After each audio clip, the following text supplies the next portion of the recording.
오늘은 충성된 자, 부흥을 담아내는 자라는 제목을 가지고 하나님 말씀을 증거하도록 하겠습니다.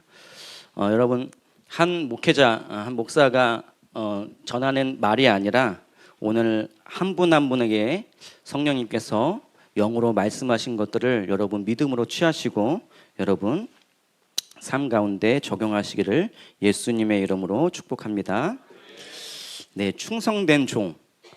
종이라고 하면 뭔 종이야 라고 생각하실 수도 있겠는데 본문 말씀에 의거하여서 충성된 종으로 정했습니다. 충성된 종, 부흥을 담아내는 자. 하나님은 우리 모두에게 회복을 주시길 원하십니다. 아멘. 회복을 넘어서 우리에게 부흥을 주시기를 원하십니다. 아멘. 부흥은 누구에게나 주기를 원하시지만 또 아무에게나 받을 수 있는 것은 또 아닙니다. 이 부흥을 실제로 받을 수 있는 사람은 준비된 자예요. 그 부흥을 담아낼 수 있는 자입니다. 마태복음 24장 5장에 이 초점으로 보면 그 준비된 자가 바로 깨어있는 충성된 종이라고 기록이 되어 있습니다. 다시 말해서 부흥을 받을 수 있는 그릇, 준비된 자가 누구인가, 오늘 본문을 그것을 말씀하고 있습니다. 저와 여러분들은 어떻습니까? 우리는 흔히 나 자신을 그러니까 스스로 평가하거나 아니면 사람들의 시선의 기준으로 내 자신을 판단할 때가 많이 있습니다. 근데 정말 중요한 것은 하나님께서 나를 어떻게 보시는가가 제일 중요합니다. 그분의 평가가 언제나 참되며 그분의 시선만이 우리의 진짜 모습을 폭로하고 드러내십니다. 아멘. 그런데 만약 지금 주님이 저와 여러분들에게 악하고 게으른 종아 라고 말씀하신다면 지금 어떻게 하시겠습니까? 여러분 어떻게 반응하시겠어요? 그러니까 이 질문은 우리를 정죄하기 위한 것이 아니라 하나님의 평가를 우리가 인정하는 자로 초대하는 그 질문입니다. 나는 아니지요, 나는 아니겠지라는 생각을 하는 순간 우리는 어쩌면 충성된 종으로 가기 위한 그 첫 단계를 밟지도 못하고 있을 수도 있어요. 근데 반대로 하나님의 평가를 냉정하게 정직하게 받아들이는 순간 비로소 충성된 종으로 가는 길이 열리는 것입니다. 아멘. 그때부터 회복이 시작되고 준비가 되어지고 부흥을 맡을 수 있는 그릇으로 빚어지기를 시작하는 것입니다. 저와 여러분 모두가 하나님의 평가 앞에서 정직하게 서서 충성된 종의 길로 나아가는 은혜가 있기를 예수님의 이름으로 축복합니다. 그렇다면 마태복음 24장 5장의 초점으로 악한 자가 누구인지 세 가지로 정리하고 있어요. 첫 번째는 미혹에 흔들린 자고요. 두 번째는 깨어있지 않은 자이고 셋째로는 두려움에 묻어둔 자입니다. 이것은 나중에 살펴볼 거예요. 근데 이런 자는 부흥을 경험할 수가 없어요. 그의 마지막은 어떻습니까? 슬피 울며 이를 갈더라. 왜 슬피 울며 이를 갈까요? 억울한 거죠. 나는 당연히 아니라고 생각했는데 악한 종이라니. 그때는 너무 늦어요. 하지만 지금 하나님이 회개할 수 있는 기회를 주셨을 때 회심, 즉 하나님께로 돌아가야 합니다. 아멘. 자, 악한 종이라 평가받았을 때 우리 세 인물을 좀 살펴보기 원합니다. 첫 번째는 우리 사울이에요. 그는 하나님보다 사람들의 평판, 자기의 체면을 더 중시하는 사람이었습니다. 제가 읽어드리고 할게요. 사무엘상 15장 20절 21절에는 이렇게 기록이 되어 있습니다. 사울이 사무엘에게 이르되 나는 실로 여호와의 목소리를 청종하여 여호와께서 보내신 길로 가서 아말렉 왕 아각을 끌어왔고 아말렉 사람들을 진멸하였으나 다만 백성이 그 마땅히 멸할 것 중에 가장 좋은 것으로 길갈에서 당신의 하나님 여호와께 제사를 하려고 양과 소를 끌어왔나이다. 이게 사울이 사무엘에게 이렇게 핑계를 대는 거예요. 다만 백성이 그랬다는 거예요. 당신의 하나님께 내가 그랬다는 거예요. 근데 여기에 사무엘은 어떻게 말하고 있습니까? 24절에 왕이 여호와의 말씀을 버렸으므로 여호와께서 또 왕을 버려 왕이 되지 못하게 하셨나이다. 이렇게 하나님의 평가를 사무엘이 사울을 통해서 듣게 됩니다. 이때 사울이 어떻게 반응합니까? 24절에 이렇게 반응해요. 사울이 사무엘에게 이르되 내가 범죄하였나이다. 내가 여호와의 명령과 당신의 말씀을 어긴 것은 내가 백성을 두려워하여 그들의 말을 청종하였음이니이다. 청하노니 지금 내 죄를 사하고 나와 함께 돌아가서 나로 하여금 여호와께 경배하게 하소서. 내가 백성이 두려워서 그들의 말을 청종했다는 거예요. 그리고 뭐라고 얘기하죠? 30절에 내가 범죄할지라도 이제 청하옵나니 내 백성의 장로들 앞과 이스라엘 앞에서 나를 높이사 나와 함께 돌아가서 내가 당신의 하나님께 여호와께 경배하게 하소서. 사울은 사무엘을 통해서 하나님이 자신을 어떻게 평가하는지 들었어요. 근데 그의 반응은 어떻습니까? 내가 백성을 두려워해서 그들 앞에서 나를 높여주세요. 이렇게 기록이 되었습니다. 사울은 회개할 수 있는 기회가 있었는데 그는 하나님보다 사람들의 평판과 자신의 책면을 더 중시하게 생각했다는 것입니다. 두 번째 인물은 에서입니다. 우리가 에서 잘 알고 있잖아요. 에서는 하나님보다 자신의 힘과 인간적인 평가에만 관심이 있던 사람이에요.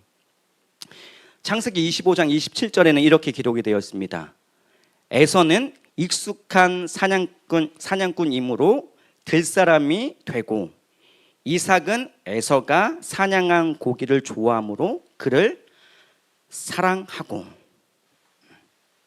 에서는 사람들에게 듬직해요. 요즘 말로 하면 테토남이라고 하죠.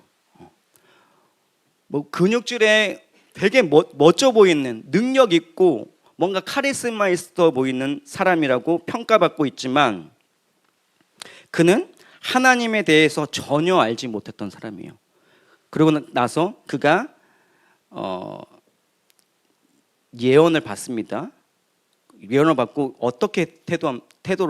그가 어떻게 태도하는지 한번 잘 들어보세요. 그가 나를 속임이 두 번째니이다. 나의 장자의 명분을 빼앗고 이제는 내 복을 빼앗았나이다. 또 이르되 아버지께서 나를 위하여 빌 복을 남기지 아니하셨나이까. 그의 태도는 하나님 앞에서 전혀 영적 훈련을 거부하고 자신의 능력과 눈에 보이는 가치에 집착하면서 되게 자기중심적인 시각으로 자신이 가져야 할 권리와 축복만을 바랐던 거예요. 전혀 하나님이 주시는 축복은 노력과 순종에 통해서 결과로 얻어지는데 그는 그것을 다 무시하고 그냥 나에게 줄 복은 없나, 나에게 줄 것은 없나 라는 그런 마음을 가졌던 것이죠. 저와 여러분들은 어떻습니까? 에서와 같은 모습은 있지 않습니까?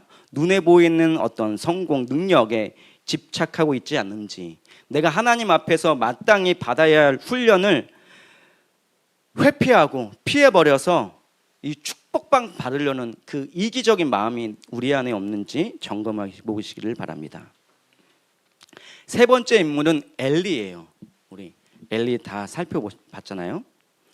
사무엘상 2장 29절에 하나님의 사람이 엘리에게 이렇게 얘기합니다. 너희는 어찌하여, 그러니까 하나님이 말씀하시는 거예요.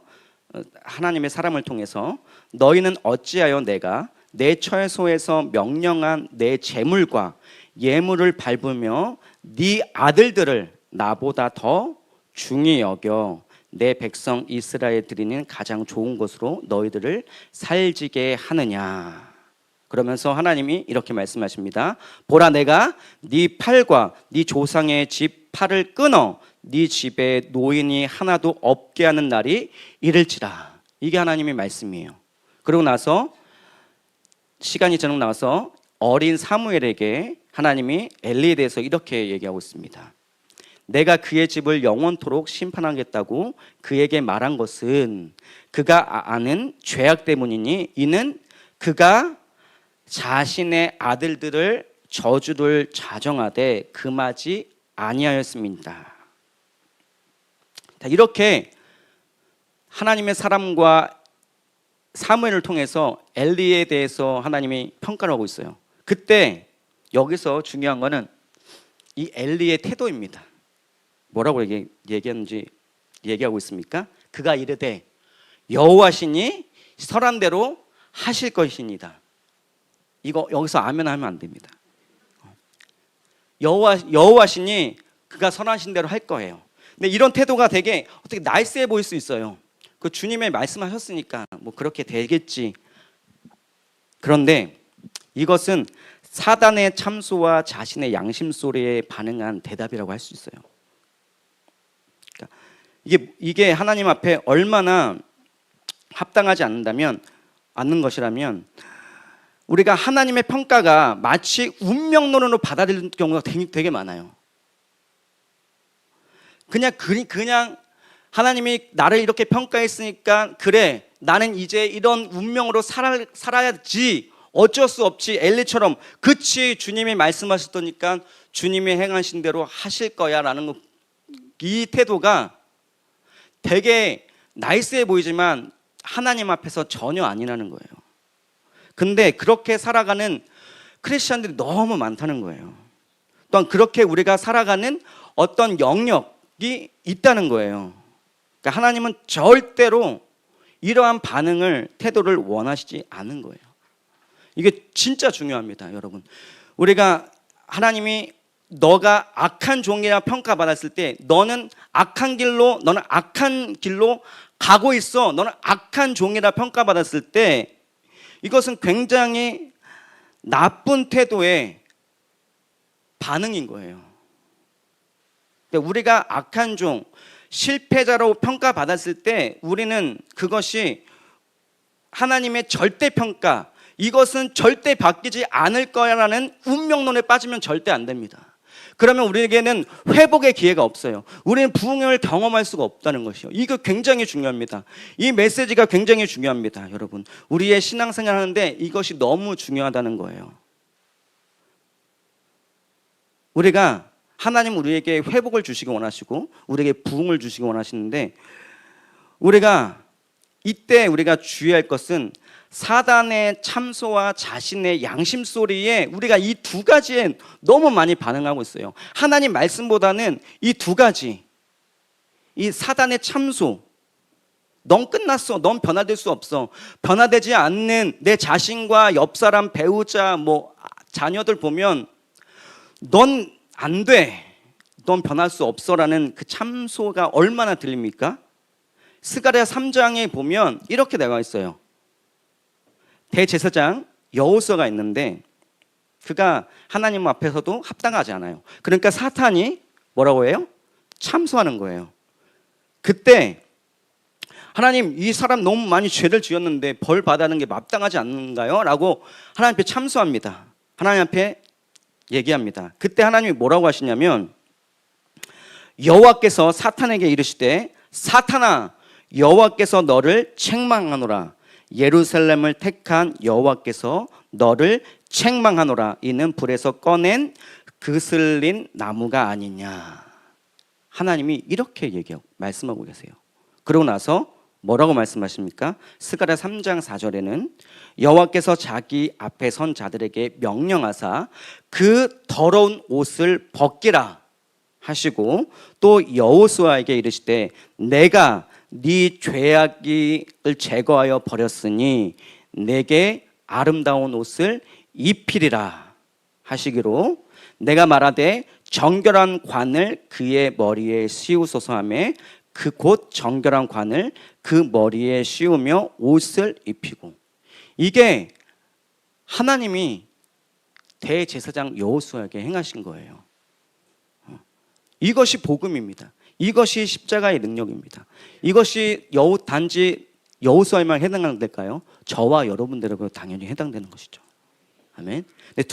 두 번째는 자신의 양심 소리예요. 이게 회개와 겸손을 촉구하는 소리가 아니라 자신 한탄하는 거예요. 내가 그렇지 뭐. 그 인물이 누굽니까? 가룟 유다예요. 굉장히 인간적으로 봤을 때는 가룟 유다는 굉장히 똑똑하죠. 왜냐하면 재정을 맡겼잖아요. 그렇죠? 굉장히 똑똑한 사람인데 그가 어떻게 반응합니까? 마태복음 27장 3절에 그때 예수를 판 유다가 그의 정죄됨을 보고 스스로 뉘우쳐 그 은 30을 대제사장들과 장로에게 도로 갖다 주며 이르되 내가 무죄한 죄를 팔고 죄를 범하였다 라고 기록되어 있어요. 그의 정죄감을 보고 스스로 뉘우쳤대요. 스스로. 그게 계속 들리는 거죠. 이 양심의 소리. 너는 안 돼. 사탄과 그 참소와 자신의 양심 소리가 얼마나 그를 짓눌렀을까요? 이런 자는 우리는 헛똑똑이라고 하죠. 그렇죠? 복음을 전혀 모르는 자예요. 앞에서 언급했듯이 하나님의 평가가 우리는 절대로 운명론처럼 받아들여서는 절대 안 됩니다. 그래서 이것을 우리가 근거할 수 있는 성경을 우리가 찾아보기 원하는데요. 우리 성경을 한번 찾아볼까요? 창세기 49장 5절을 한번 찾아볼게요. 레위에 대한 예언입니다. 아버지 야곱이 이 레위에 대해서 이렇게 예언하고 있습니다. 창세기 49장 5절 7절 한번 보겠습니다.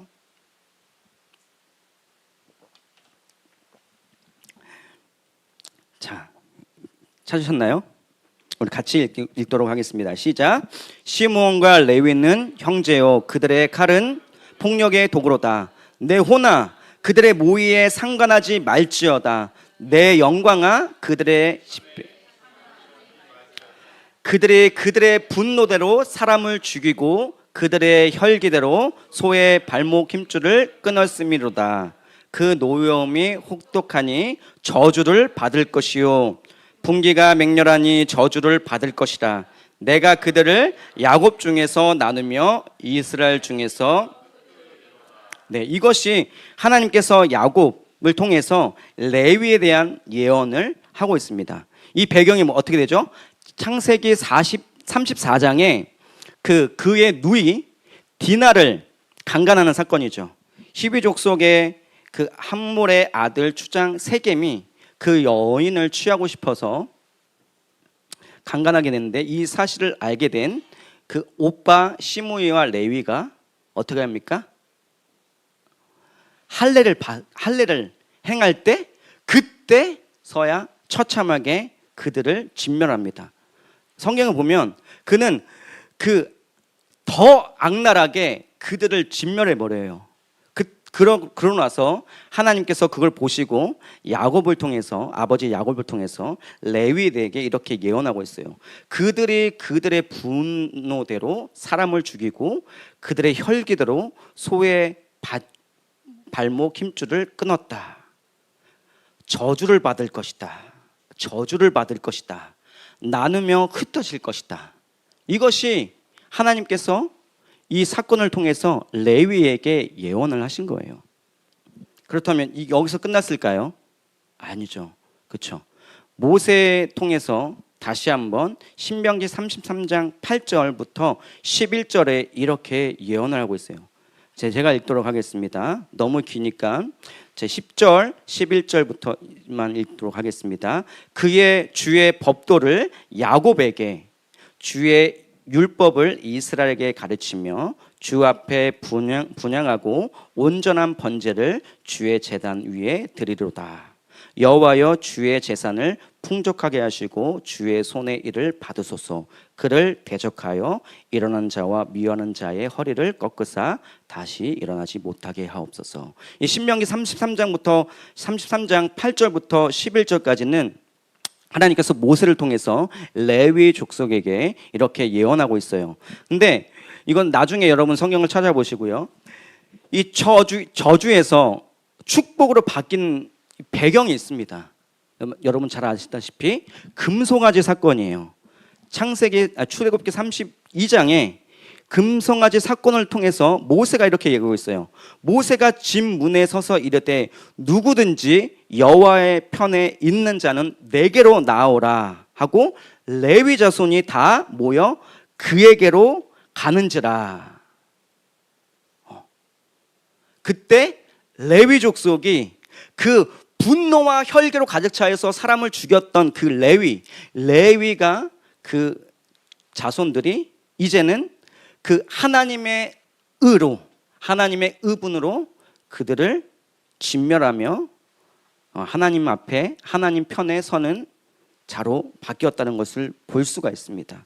그러고 나서 민수기 3장 44절부터 50절에는 이제 이 장자, 이스라엘 장자는 첫 것은 하나님의 것인데 이 장자를 대신해서 이 레위인을 하나님께서 바치라. 레위인이 장자를 대신해서 대체 사건과 속전을 드리라라는 이야기가 민수기 3장 44절부터 51절까지 기록이 되어 있어요. 하나님께서 영적인 장자를 이제 레위인으로 부르셨다는 거예요.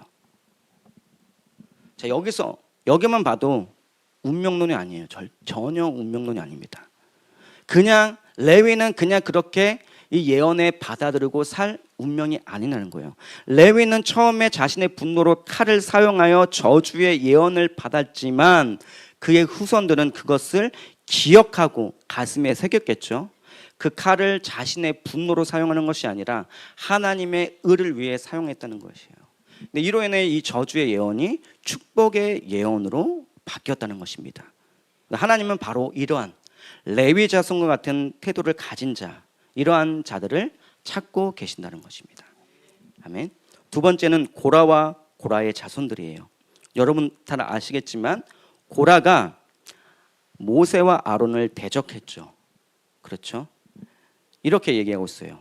민수기 보면 말씀에 16장 1절에 레위의 증손 고앗의 손자 이스알의 아들 고라와 루벤 자손 엘리압의 아들 다단과 아비람과 벨렛의 아들 온이 당을 짓고 그리고 모세를 거스리느니라 이렇게 기록이 되었습니다. 이들은 어떤 죄를 지었습니까? 이렇게 얘기하고 있어요. 여호와의 성막에서 봉사하게 하시며 회중 앞에 서서 그들을 대신하여 섬기게 하심이 너희에게 작은 일이냐 이렇게 되어 있어요. 내가 보기에는 저 모세가 아론이 더 멋있어 보여, 더 화려해 보여. 질투를 하는 거죠. 나는 맨날 이게 뭐냐, 너희는 좋은 거 하고 너 모세와 아론은 좋은 건 하는데 나는 뭐냐, 이거예요. 그때 하나님이 그들을 심판해 버리시죠. 그런데 성경에는 민수기 26장 11절에는 고라의 아들들은 죽지 아니하였더라 이렇게 되어 있어요. 이들의 자손이 나중에 어떻게 됩니까? 역대상 9장 17절과 27절과 26장 1절부터 19절에는 그 고라 자손이 레위인으로서 성전 문지기와 성전 봉사를 직분을 맡았고요. 그리고 여러분 아시다시피 시편 42편 44편부터 49편 84편 85편 87 80편을 고라 자손이 기록했다는 거예요. 여러분 여기서 우리가 있다는 것이 무엇입니까?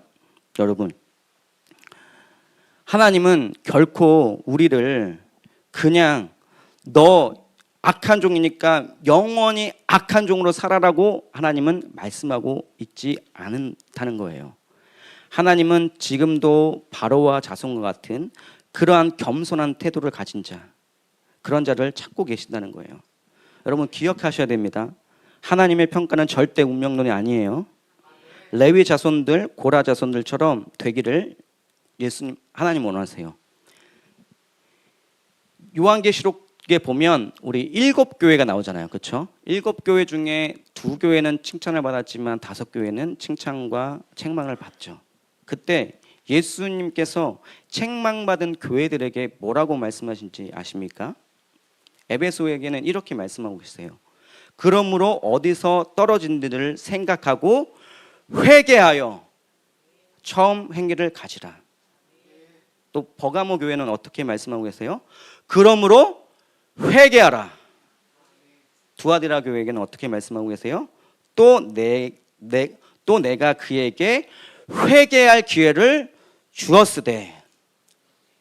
또 네 번째 교회 사대 교회에게 그러므로 네가 어떻게 받았으며 어떻게 들었는지를 생각하고 지켜 회개하라. 라우디게아 교회에 어떻게 말씀하고 있습니까? 내가 사랑하는 자를 책망하여 징계하노니 그러므로 네가 열심을 내라. 회개하라. 5교회 다 예수님께서 책망도 하시지만 뭐라고 동일하게 말씀하고 계세요? 회개하라. 회개해. 돌아와. 나에게 돌아와. 그러한 평가를 받고 그러한 책망을 받았다 할지라도 나 하나님께 책망받았어. 삐지시면 안 돼요. 거기에 내가 위축되면 안 된다는 거예요. 거기서 더 나아가 회개하라는 거예요. 회개는 눈물만을 흘리는 게 아니잖아요. 그렇죠? 눈물만 흘리고 후회하는 것으로 끝나는 게 아니에요. 가룟 유다처럼 내가 예수님을 죽였어.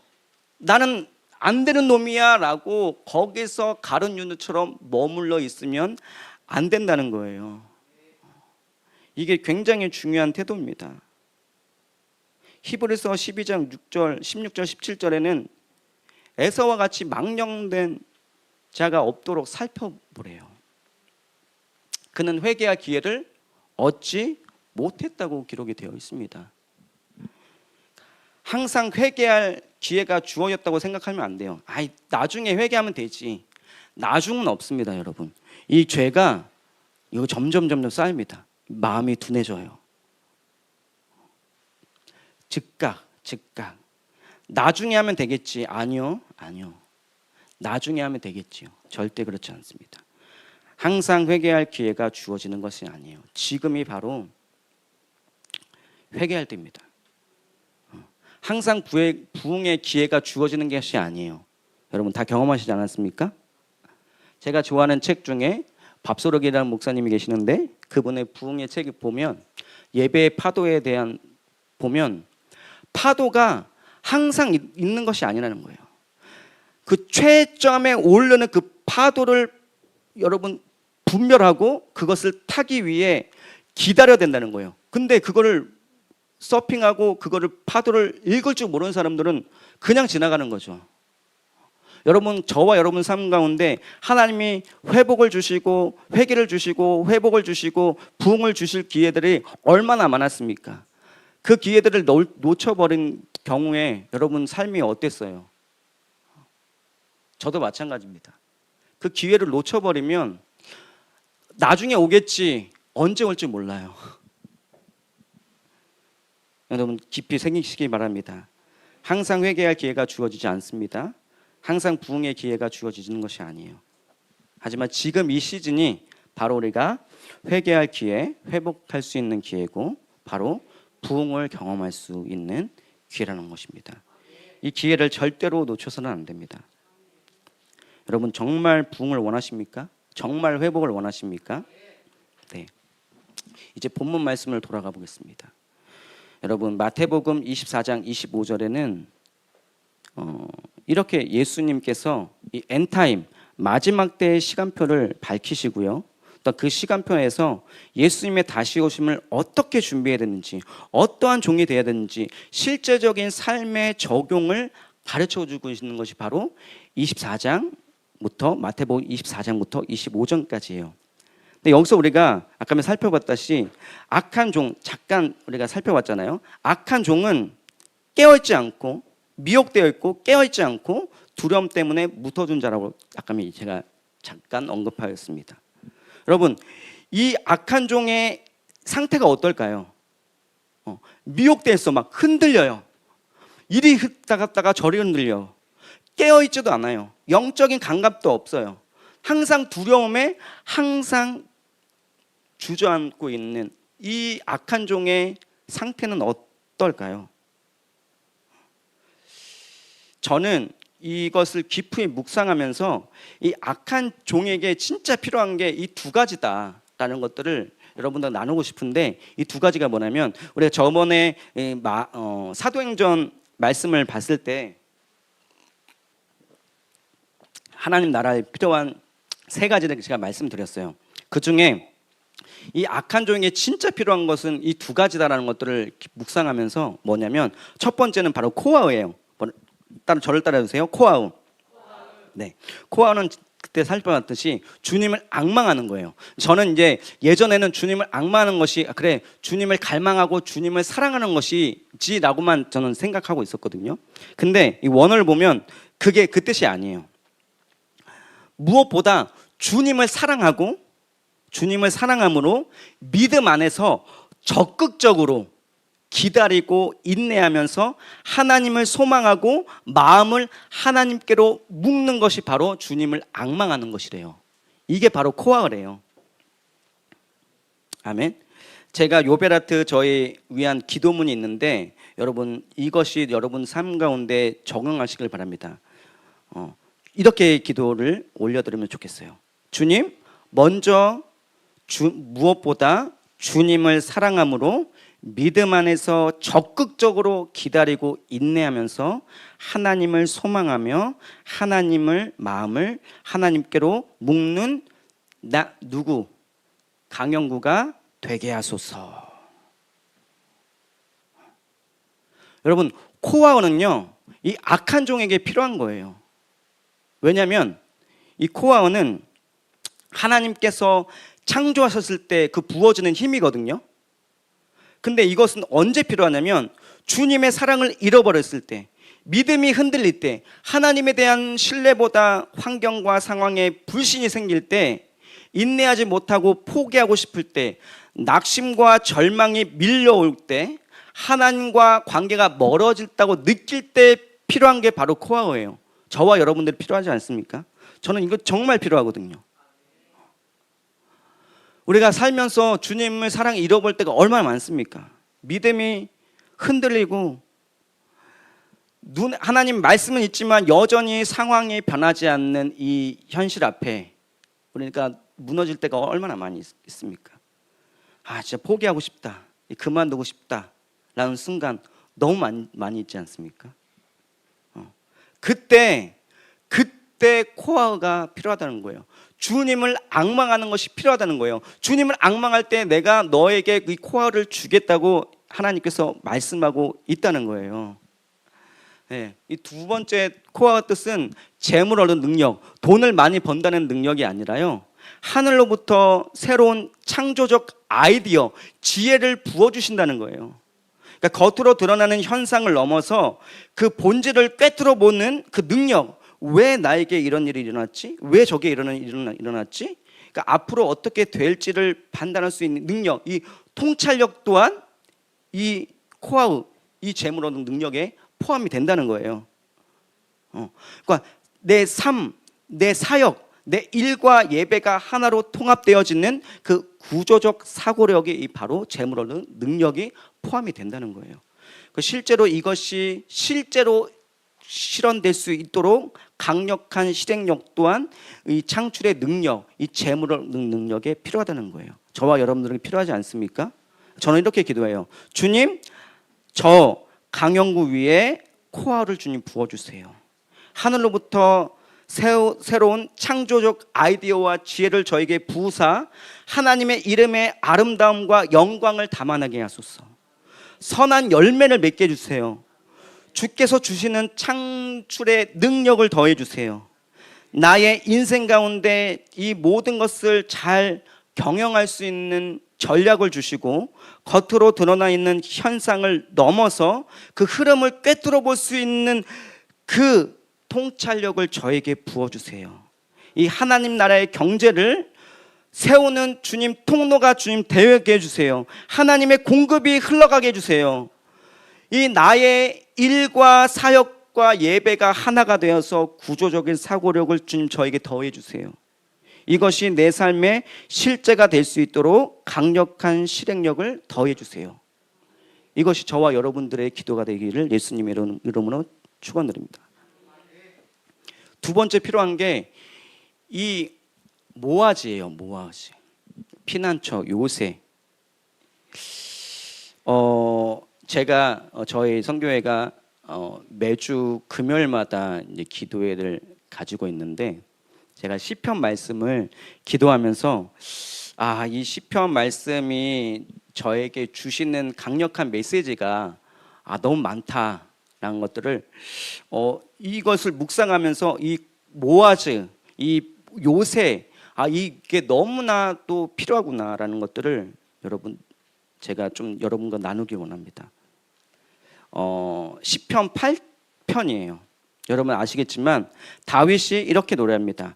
여호와 우리 주여, 주의 이름이 온 땅에 어찌 그리 아름다운 주여. 이거를 1절과 9절에 고백을 해요. 선언을 합니다. 주님의 아름다움을 노래하고 있어요.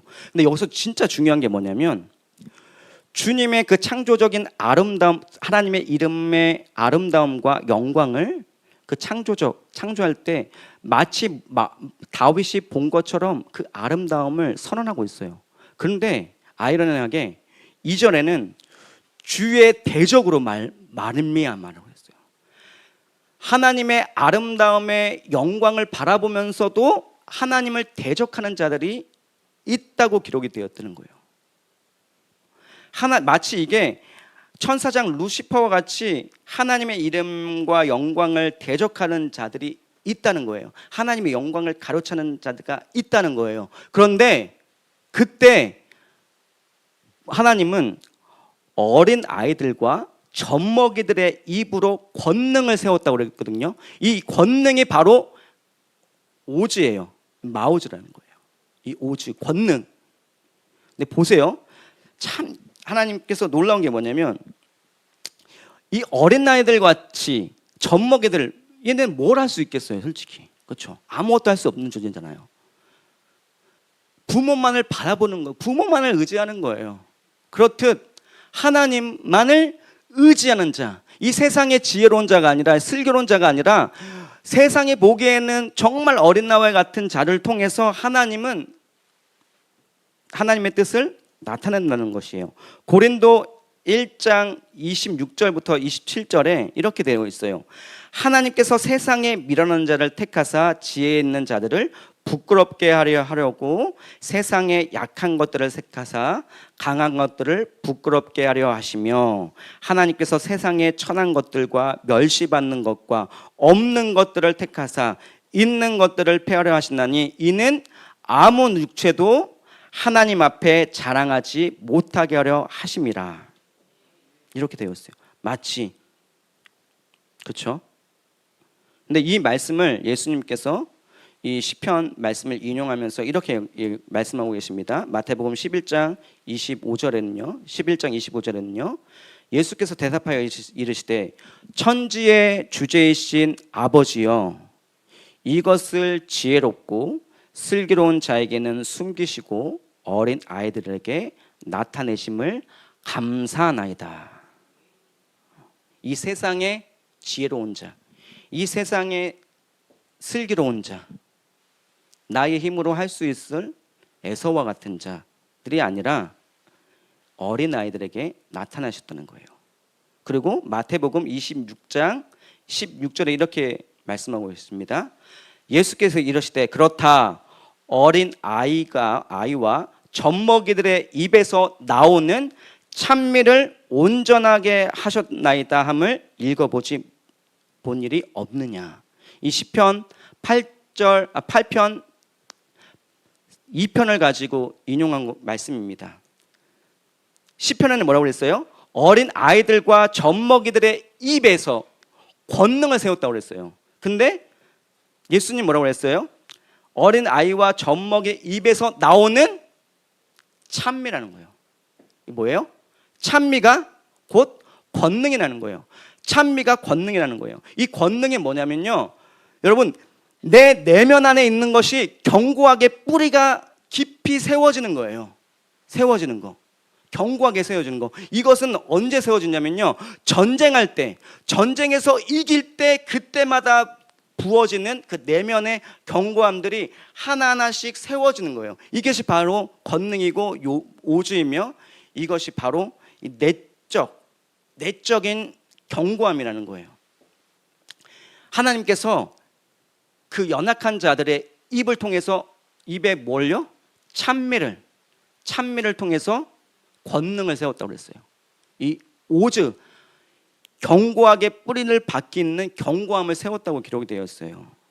세웠다는 것은 뜻이 뭐냐면요, 준비하다, 마련하다, 완전하게 하다, 또 뜻이 있어요. 그렇지만 저는 이 뜻이 더 좋은 것 같아요. 배우고 훈련시켜, 훈련되어서 갖추게 되다. 이것은 훈련하는 거예요. 이 우리의 입에서 나오는 이 입의 찬미를 통해서 어떻게 세워지냐고, 훈련되고 이것을 배워내는 거예요. 하나님이 훈련되어서 갖춰져야 된다는 거예요. ing라는 거예요. 이게 굉장히 중요합니다. 이 찬미가 단지 노래하는 걸 말하는 거 아니에요. 이 1절에 보면 그가 여호와 우리 주여, 주의 이름이 어찌 그리 아름다운지, 주님의 아름다움을 노래했잖아요.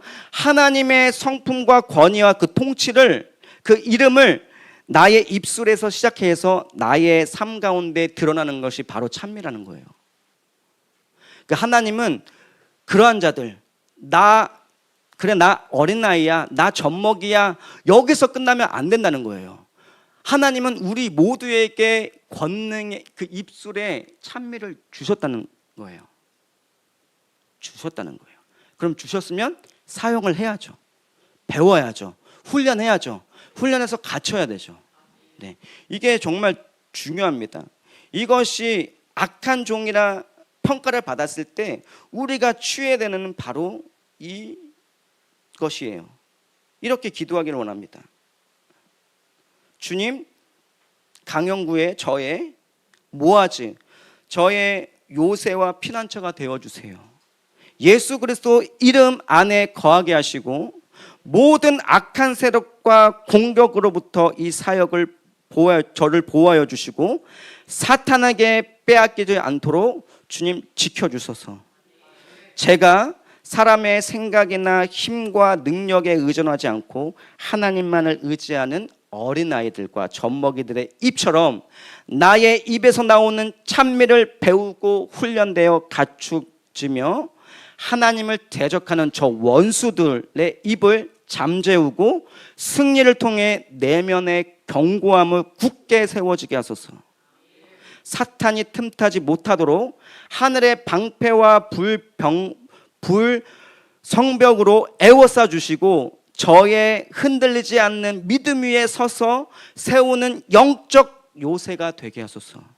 세상의 혼란 중에서도 진리와 사랑으로 예배를 시키는 견고한 이 성벽이 되게 하시고 주께서 친히 저의 머리가 되어 주셔서 주의 영광을 드러내는 거룩한 성전이 되게 하여 주시옵소서. 이 기도가 바로 저와 여러분들의 기도가 되기를 예수님의 이름으로 축원합니다. 여러분, 굉장히 중요합니다. 여러분 정말 충성된 종이 되기 원하시잖아요, 그렇죠? 여러분, 오늘 본문 말씀을 깊이 살펴보지 못했지만 여러분, 지금 이 태도가 너무 중요하다는 거예요. 저와 여러분 삶에 이게 너무 중요하다는 거예요. 우리가 얼마나 연약한 존재입니까? 하나님도 인정하시잖아요. 너는 정말 어린아이와 같다, 젖먹이과 같다. 거기서 끝나는 게 아니라 내가 너를 세웠다는 거예요. 이게 저도 착하고 충성된 종아라고 하나님 말씀하실 때가 있지만 그러면서 제가 착각할 때가 있어요. 제 모든 영역에서 그냥 난 모든 게 다 충성되고 착하지라고 착각할 수가 있다는 거예요. 근데 아니에요. 여러분, 분명히 저와 여러분 안에 이 악한 것이 있어요. 분명히 있습니다. 그때 우리가 이 태도를 취해야 되지 않겠습니까? 네, 이거 굉장히 중요합니다. 여러분, 포기하고 싶을 때 많잖아요. 얼마나 많습니까? 그렇죠? 하지만 하나님은 계속 콜링하십니다. 아니야, 너 악한 종, 내가 너를 혹 게으르고 악한 종이라 평가해도 너는 충성된 종으로 가야 돼 라고 하나님이 계속 초청하고 계시는 거예요. 여러분들을. 그래야지 우리가 부흥을 경험할 수 있습니다. 이 마태복음 24장 25절에 말씀하고 있는 이 충성된 종은 예수님께서 평가하신 충성된 종의 기준이에요. 이거는 간단하게 살펴보고 이제 마무리하도록 하겠습니다. 첫 번째는 미혹되지 않는 자예요. 마태복음 24장 4절부터 13절에는 이렇게 되어 있어요. 미혹되지 않는 자, 분별력 있는 자, 주인을 올바르게 아는 자예요. 관계적으로 신뢰가 있는 자, 그런 단계라는 거예요. 주인과 종의 관계가 주종관계, 그냥 일하고 일 시키고 일하는 관계가 아니라 주인이 뭘 원하지? 주인의 마음을 잘 아는 거예요. 이렇듯 주인이신 하나님의 마음을 아는 것. 이게 안 되니까 자꾸 우리가 엔타임, 예수님께서 엔타임을 설명하고 계시잖아요. 그때 미혹하지 말라. 왜 말씀하셨을까요? 미혹되는 자가 많다는 거예요. 누굴 미혹하겠습니까? 세상 사람들을 미혹하겠습니까? 근데 이게 진리로 서 있지 않으면, 이 말씀으로 서 있지 않으면 안 된다는 거예요. 여기에서 또 사랑이 식어진다는 거예요. 우리 인간적인 사랑이 아니라 예수 그리스도의 사랑, 이것이 가지고 있는 자만이 이 앞으로 올 이 모든 엔타임 속에서 견고하게 설 수 있고 충성된 종으로 인정받을 수 있다는 거예요. 여러분, 하나님 말씀으로 분별하시길 바랍니다. 이 마지막 세대는 진리를 왜곡하는 이 프레임 싸움이 얼마나 많습니까? 그렇죠? 지금도 이 유튜브 미디어를 통해서 마치 조회수가 많고 구독자가 많으면 되게 신뢰하고 하잖아요. 그렇죠? 여러분, 이 미디어의 유튜브에 나와 있는 그 말씀도 여러분 잘 분별하셔야 됩니다. 여러분, 뭐 조회수 많고 구독자가 많고 해서 여러분 그게 다 혹 그분들이 목사님이나 할지라도 여러분 진리의 말씀으로 분별하셔야 됩니다. 여러분 꼭 담임 목사님에게 이걸 체크를 받으셔야 돼요. 여러분 이 마지막 때는 진리를 왜곡하는 거예요. 왜 미혹되겠어요? 말씀을 모르니까 여기가 예수님인가? 저기가 예수님인가? 눈에 보여지는 현상에 기적을 베푸면 그게 아니라는 거죠. 그리고 두 번째는 2단계는 깨어 준비된 자예요. 마태복음 24장 36절부터 51절, 25장 1절부터 13절까지 이렇게 되어 있어요. 깨어 있어라. 준비되어 있어라. 언제 주님 오실 모른다. 악한 종은 깨어 있지 않았다는 거예요. 주님의 오심을 기다리지 않고 그냥 제 멋대로 행동했다는 거예요. 노아의 때처럼 주님의 오심도 이와 같다고 얘기되는 거예요. 노아의 때 심판을 얘기하잖아요. 한 번도 비를 경험하지 못했는데 비로 홍수로 심판할 거야. 콧방귀 끼죠. 그런데 노아는 묵묵히 그 일을 얼마나 포기하고 싶겠습니까? 그렇죠? 이 뭐 1, 2년도 아니고 100년 넘게 그 한다는 것이 미친 사람 소리를 많이 들었을 거 아니겠습니까? 그렇죠? 아, 이게 맞나? 이게 맞나? 노아처럼 깨어 있으라는 거예요. 준비되어라는 거예요. 이것이 부흥을 준비하는 자의 태도라는 거예요. 그 시간을 하나님의 관점으로 읽고 그것을 분별하고 그것을 깨어서 지금 당장 내 눈에 보이지 않는다 할지라도 내 내적인 그 기름을 계속 채워나가는 거예요. 이것이 바로 이 아까 얘기했던 이 모아지가 장착이 되는 사람이에요. 계속 공격에도 계속 내 선포를 통해서 공격이 와요. 공격 오죠. 주의 대적이 공격 오죠. 계속 오죠. 그때 계속 입으로 선포하고 하나님의 아름다움과 하나님의 행하심을 계속 선포할 때, 이 승리할 때 계속 내적인 이 견고함이 생겨지는, 이 깨어있는 자는 이게 장착이 됐다는 거예요. 아까 1단계도 마찬가지고 분별력 있는 자는 또 코아지가 부어진 자예요. 이 땅을 바라보는 것이 아니라 부어진다는 거예요. 그리고 마지막 세 번째는 맡겨진 사명을 실천하는 자, 그러니까 잘 경영할 수 있는 자를 바로 충성된 자라고 기록이 되었습니다. 마태복음 24장 14절부터 46절까지예요.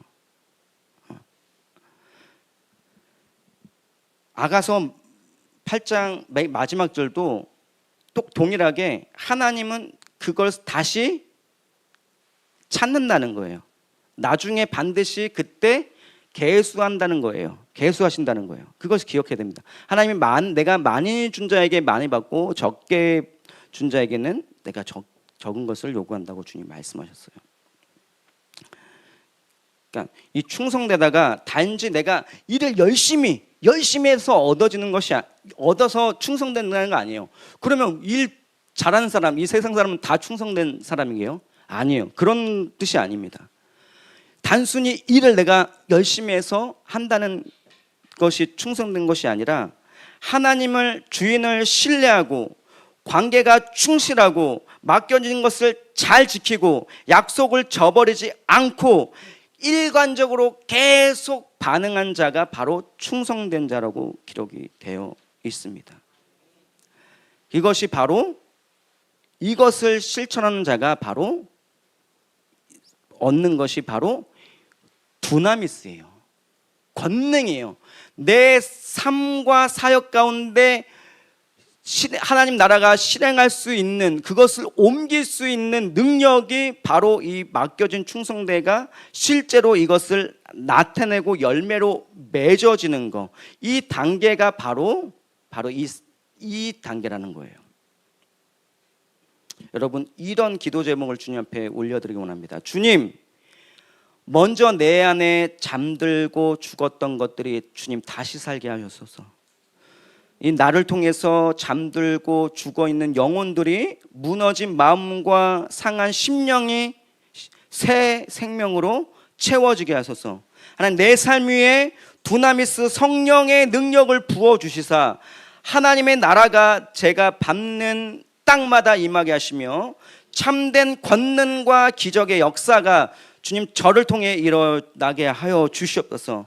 담대히 하나님의 말씀을 전하게 하시오며 손을 내밀어 병을 낫게 하시옵고 표적과 기사가 거룩한 종 예수의 이름으로 이루어지게 하옵소서. 이 기도가 바로 충성된 자가 올려드릴 수 있다는 것입니다. 자, 말씀 정리하겠습니다. 하나님은 우리에게 회복을 주십니다. 회복을 넘어 부흥을 주시기 원하십니다. 이 부흥을 받을 수 있는 자는 준비된 자라고 얘기했습니다. 이 준비된 자는 바로 깨어있는 충성된 종이라고 되어 있습니다. 그런데 우리가 악하고 게으른 종이라고 하나님께서 우리를 평가하신다면 지금 이 시간에 우리는 예수님 그 메시지 앞에 반응해야 합니다. 회개하라. 하나님께로 돌아와라. 레위 자손들처럼, 고라 자손들처럼, 베드로처럼, 다윗처럼 반응해야 한다는 것입니다. 다시 말합니다. 지금 나에게 하나님의 평가는 운명론이 아닙니다.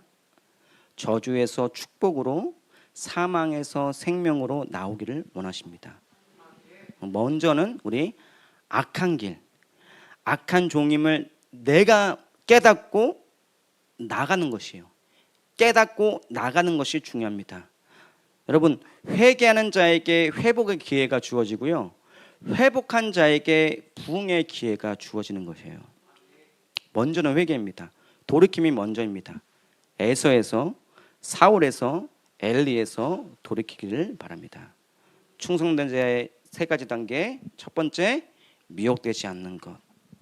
주의 말씀으로 분별력 있는 것. 코아우로 견고하게 서는 것입니다. 주님을 앙망하고 하늘로부터 부어지는 하나님의 그 능력을 받는 것입니다. 두 번째는 깨어 준비하는 자. 이것은 마치 모아지처럼 영적 전쟁에서 이것들이 내 안에 견고하게 세워지는 것. 이것이 바로 깨어있는 자입니다. 마지막 세 번째는 바로 이것을 잘 경영하여서 맡겨진 사명을 내 삶 가운데, 또한 내 가정 가운데, 나의 교회 가운데, 나의 공동체 가운데 이것이 실제화될 수 있도록, 이것이 하나님의 능력으로 열매가 맺어지는 것이 바로 이것을 잘 경영할 수 있는 자입니다. 여러분, 다시 한번 축복합니다. 모두 회개하는 자에게 회복의 기회를 주어지고, 회복된 자에게 부흥의 기회가 주어짐을 잊지 마시고, 이제 주님께서 부흥을 주실 그 하나님 앞에 악한 종에서 충성된 자로 서 있길 바라며 쓰임 받기를 예수님의 이름으로 축복합니다.